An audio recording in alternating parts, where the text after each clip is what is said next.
302 grafikdan foydalanib aktiv qarshilikni toping deyapti.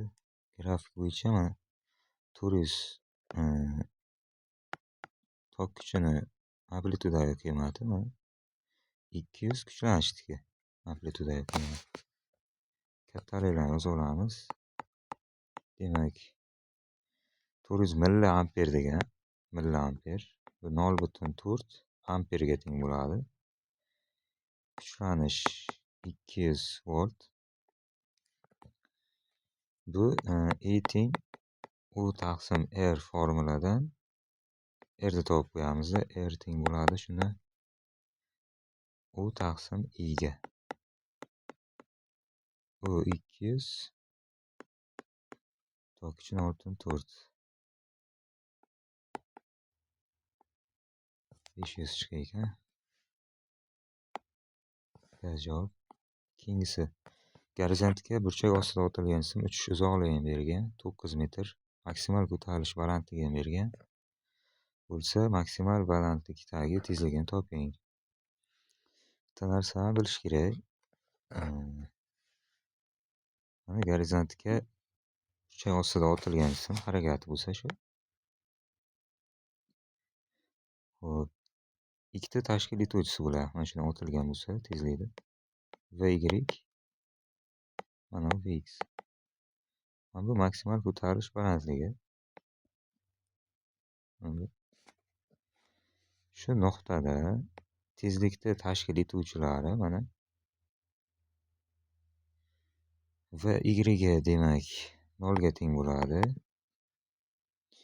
Vx gorizontal tashkil etuvchisi V0 kosinus alfa teng bo'ladi. Shu narsani so'ragan bizdan. V0 kosinus alfani V deb qo'yay. Shu narsani so'ragan. Xo'p, 4.05 bu h ga teng. Mana bu yerda h ga teng. Endi общий L 9 deyapti. 9 metr. Shuni yarmi olsak 4.5 metr bo'ladi. Shu yerdan gorizontal otilgan jism qilib ishlasak osonroqda bizga. Xo'p, endi bitta formula bor. L teng V ko'paytirilgan T. S teng V T formuladan T ni o'rniga faqat T ilzosida 2H taqsim J ga qo'yamiz. Shu formuladan chiqadi. Taqsim. Xo'p, tenglama qilib ishlasak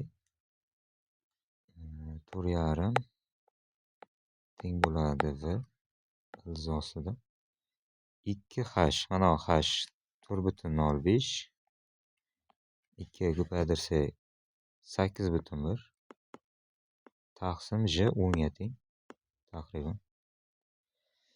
Endi 8.1 8.1 ni 10 ga bo'lsa 0.81 bo'ladi. 0.81 0.81 dan 0.9 chiqardi. 4,5 teng V ko'paygan 0.9. Virgulani sursak 45.9 ga bo'lsam V 5 metr taqsim sekundga teng bo'lar ekan. Biz javobni olamiz.